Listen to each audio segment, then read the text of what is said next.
difference there.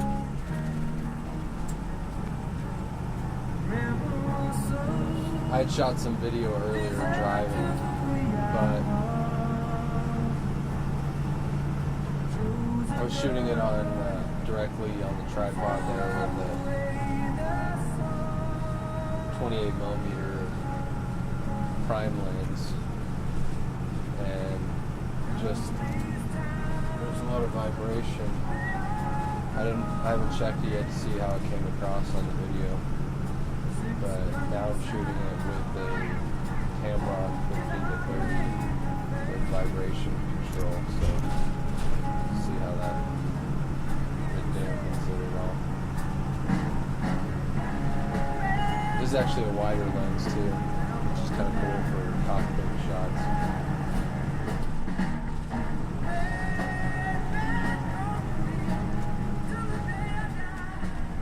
When you're traveling like this, it's like one of those things you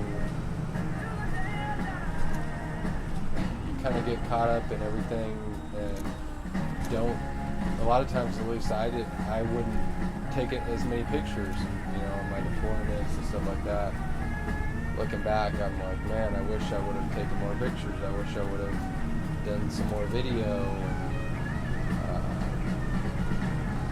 One of my friends, Charles Campbell, encouraged me. He's like, make sure you capture this. Take your time to capture this when you're going across the country, because those are going to be memories that you can look back on. And he's totally right. So just kind of thanks, Charles. So now getting back on the freeway here, 80 east, drove through the night from Utah almost into Laramie now, across the Continental Divide, 6,930 feet, the Continental Divide here in Wyoming. Some of the views that I saw, even though it was nighttime, some of the stuff I saw going through Green River, beautiful. Green River, Wyoming, definitely somewhere I'd like to check out some more. Also, right here before, there's a street,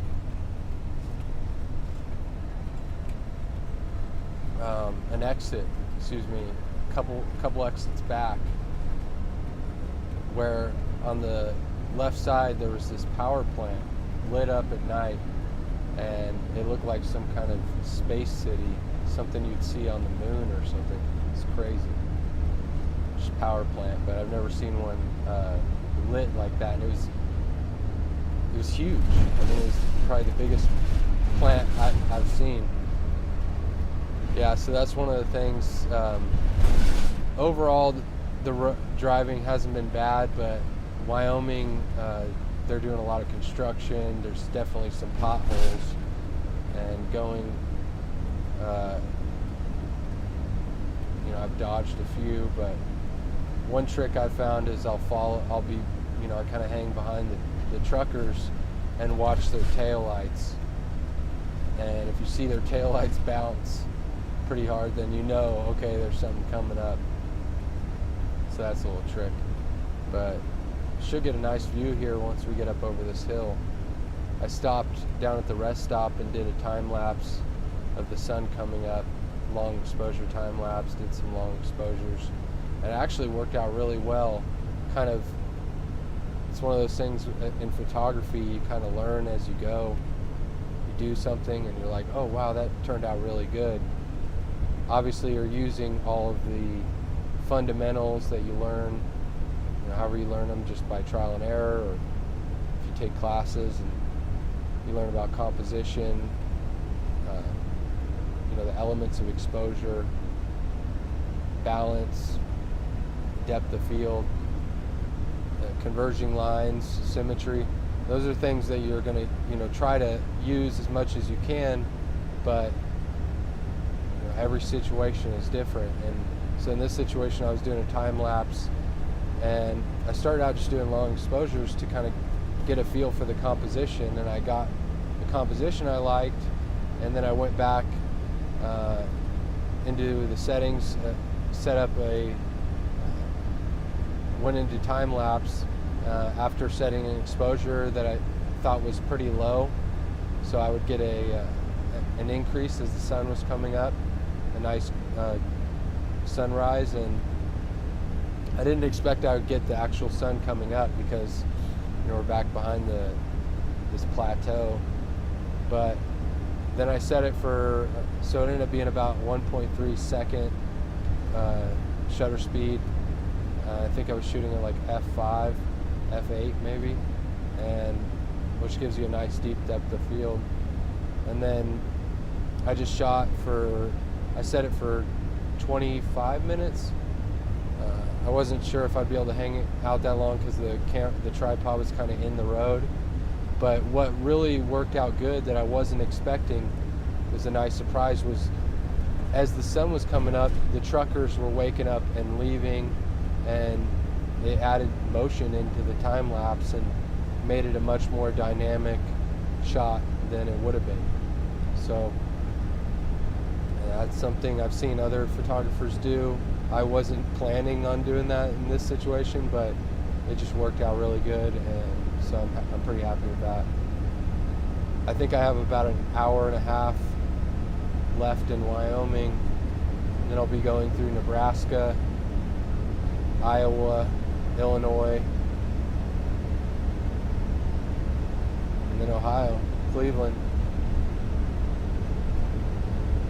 It's been a long trip, but it's going to be worth it, And I would encourage anybody, if you're in the area, if you can make it out to Cleveland Monday,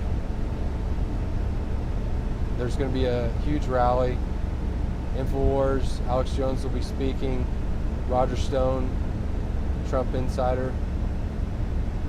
They shut down the airspace to keep Trump's supporters from being able to expose the fact that Hillary Clinton's an above the law criminal. They were InfoWars had spent all this money printing banners, and they were going to put airplanes in the air, and then for the first time ever, they locked down the airspace over the RNC and the DNC all days. Unprecedented censorship. Why?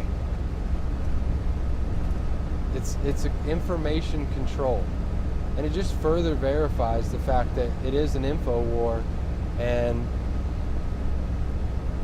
they can't win fairly. They have to do all these scams, cheat the election in California, and hide this information because they know the media is going to be there. They don't want airplanes flying around with hashtag Hillary for prison 2016 on it because it'll go viral. But we're going to be there anyways. I'm going to tag up the RV, put Hillary for prison on it. I'm going to be driving through Nebraska. This morning I'm going to pull over and do some artwork. And this information is going to get out there. And it's going to be like the Streisand effect. The more they try to hide this information, the more they try to cover it up, the more people are going to wonder why.